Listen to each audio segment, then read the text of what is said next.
Баршаңызға сәлем достар. Менің арнама қош келдіңіздер. Сіздермен Нұрайым.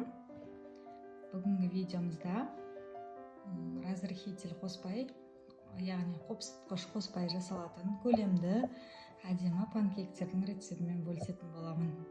Менің арнамнан алыстамай, видеоны соңына дейін қарап, менімен бірге болыңыздар. Ең алдымен жұмыртқаның сарысы мен ағын ажырата алатын боламыз.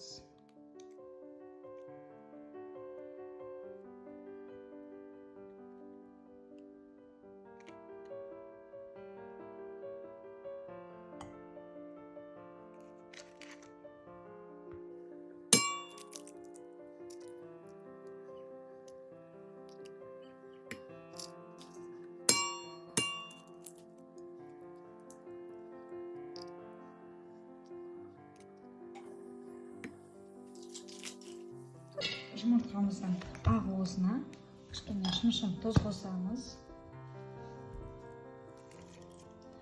және миксерлейтін боламыз. 2 есе осы ақ уысымыз көтерілгенше миксерлейтін боламыз.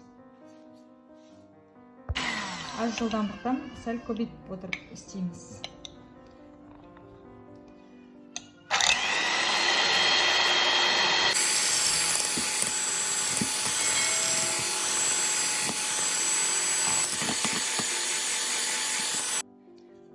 Достар, ағуызымыз дайын болды. Осылай үлкею керек екесе.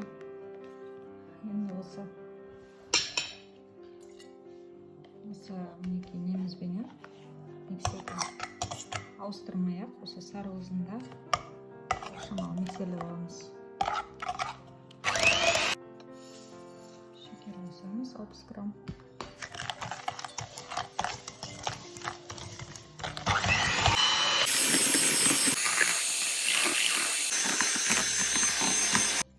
Жұмыртқамыз 2 есе үлкейді және осылай кішкене ағарғанша миксерлеуіміз керек болады. Осымен дайын. Енді үстіне сұйық майымызды құямыз. Енді жылы сыйқымен қойамыз.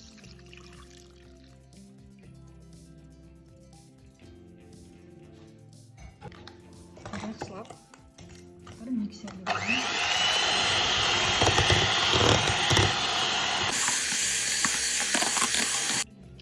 Қосатын боламыз.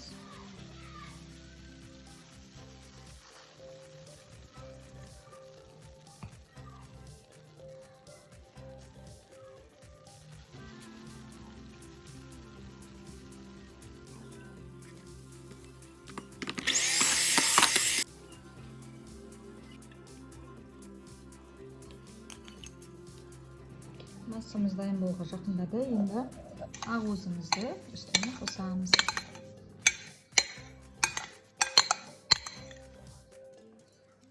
Араластырған кезде қатты баспай араластыратын боламыз.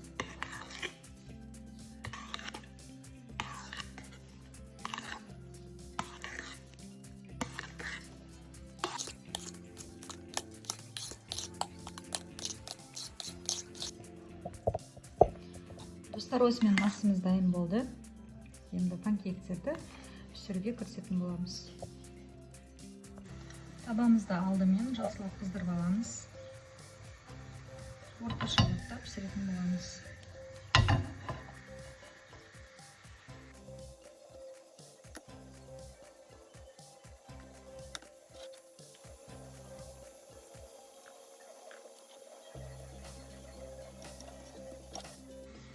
Мінекей бетінде көпіршіктер пайда болып жатыр. Сіздерде силиконовый лопатка болса, силиконовый лопаткаменен силиконовый лопатка пайдалануларыңызға болады. Менде қазір болмай тұр. Кішкене шетін көтеремін де екінші бетін ауыстырып пісіріп алатын боламын.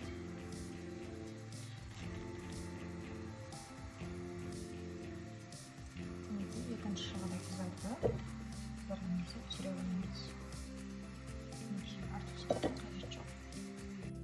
Достар, менде осынша панкейк шықты. Татып көрдім, өте дәмді екен. Тәтті де емес. Сондай басын ашып көрсететін боламын.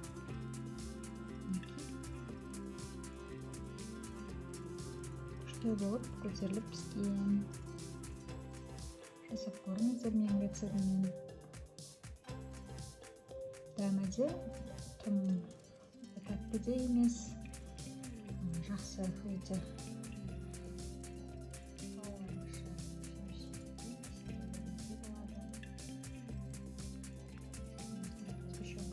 Жатырмын. Міндетті түрде менің рецептіммен жасап көріңіздер. Өте сәтті шығады. Сіздермен болған менің райым. Арнамнан алыстамаңыздар. Сіздерден қолдау күтемін. Міндетті түрде лайк басып, комментарий жазып кетіңіздер. Каналыма жазылмаған болсаңыздар, жазылып алыңыздар. Келесі кездескенше сау болыңыздар.